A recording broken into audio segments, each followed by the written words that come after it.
श्री आदित्य हृदय। आदित्य हृदय स्तोत्रम एक अत्यंत प्रभावशाली और पवित्र स्तोत्र है जो वाल्मीकि रामायण के युद्ध कांड से लिया गया है। इसे भगवान श्री राम को ऋषि अगस्त्य द्वारा रावण से युद्ध के दौरान विजय प्राप्ति हेतु उपदेशित किया गया था।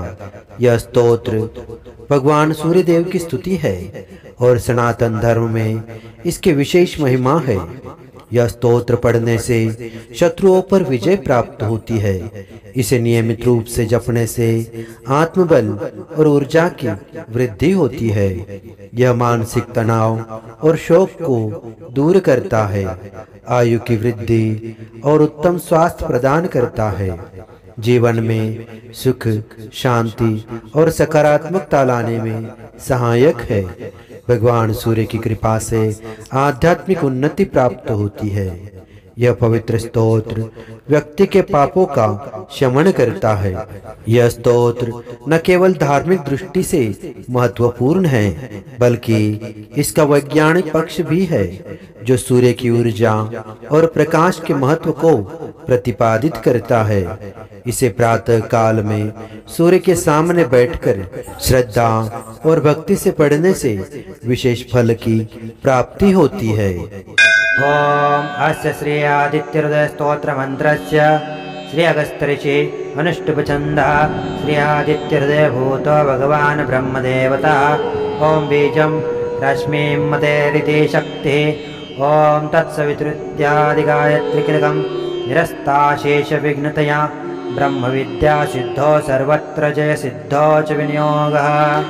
ओम अगस्त्य ऋषिये नमः शिरसि अनुष्टुप छन्दसे नमः मुखे आदित्य हृदय भूत ब्रह्म देवतायै नमः हृदये।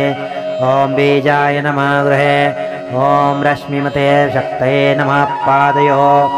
ओम तत्सवितुरित्यादि गायत्री कीलकाय नमः स्माभो विनियोगाय नमः सर्वांगे इति ऋषादिना सह अतःकरन्यास। ओम रश्मिमते अंगुष्ठाभ्यां नमः। ओम समुद्यते तर्जनीभ्यां नमः। ओम देवासुरनमस्कृताय मध्यमाभ्यां नमः। ओम विवस्वते अनामिकाभ्यां नमः। ओम भास्कराय कनिष्ठिकाभ्यां नमः। ओम भुवनेश्वराय करतलकरपृष्ठाभ्यां नमः इति करन्यास अतहृदयादिशङ्गनासः। ओम रश्मिमते हृदयाय नमः। ओम समुद्यते शिरसे स्वाहा। ओम देवासुरनमस्कृताय शिखायै वषट्। ओम विवस्वते कवचाय हुं। ओम भास्कराय नेत्रत्रयाय वौषट्। ओम भुवनेश्वराय अस्त्राय फट् इति हृदयादिशङ्गनासः।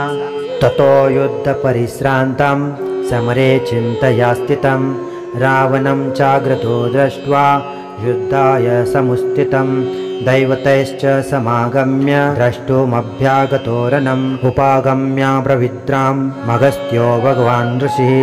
राम राम महाबाहो शृणु गृह्यं सनातनं येन सर्वा नरीन्वंस्त समरे विजयिष्यसि। आदित्य हृदयं पुण्यं सर्वशत्रुविनाशनं जयावहं जपे नित्यं मक्षयं परमं शिवं। सर्वमङ्गलमाङ्गल्यं सर्वपापप्रणाशनं चिन्ताशोकप्रशमनम् आयुर्वर्धनमुत्तमं।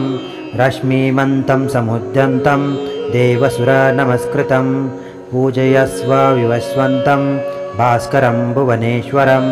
सर्वदेवात्मकोहेश तेजस्वी रश्मिभावना एष देवासुरगणान् लोकान् पाति गभस्तिभिः। एष ब्रह्मा च विष्णु च शिवः स्कन्द प्रजापतिः महेन्द्रो धनदा कालो यमः सामो यपाम्पतिः पीतरो वसवासाद्या यश्विन्नो मरुतो मनुः वायुर्वह्नि प्रजाप्राण ऋतुकर्ता प्रभाकरः।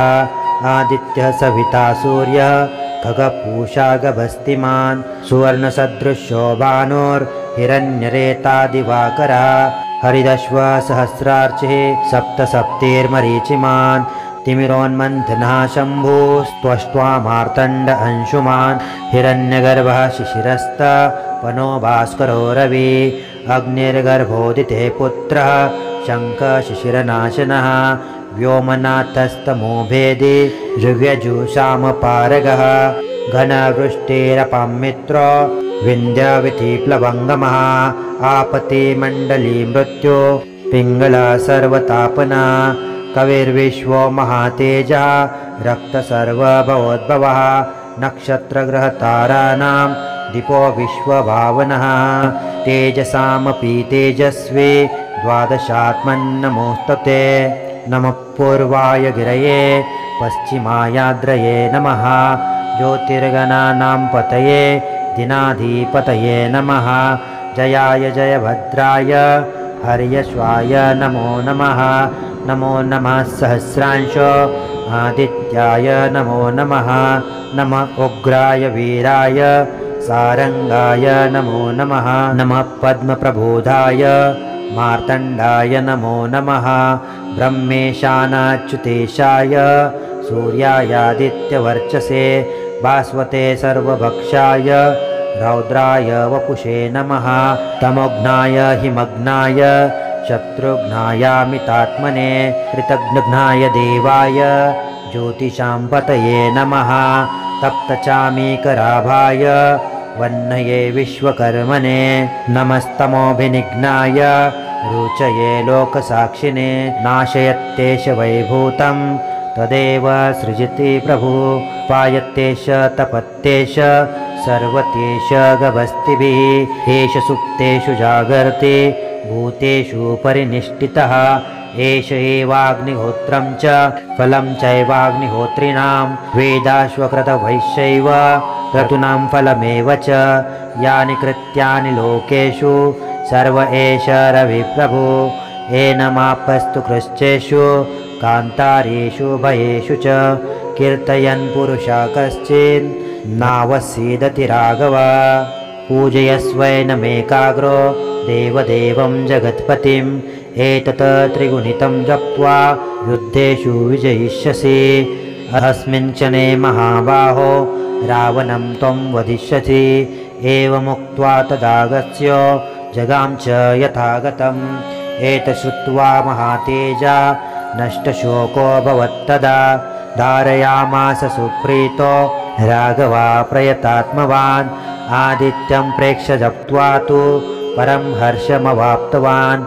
त्रिराचम्य शुचिर्भूत्वा धनुरादाय वीर्यवान् रावणं प्रेक्ष्य हृष्टात्मा युद्धाय समुपागमत् सर्वयत्नेन महता वधे तस्य धृतोऽभवत् अथ रविरवदन्निरीक्ष्य रामं मुदति मनः परमं प्रयस्यमानः निशिचरपति संघयं विदित्वा सुरगणमध्या गतो वचस्त्वतेरेति इति आदित्यहृदयं मन्त्रम्।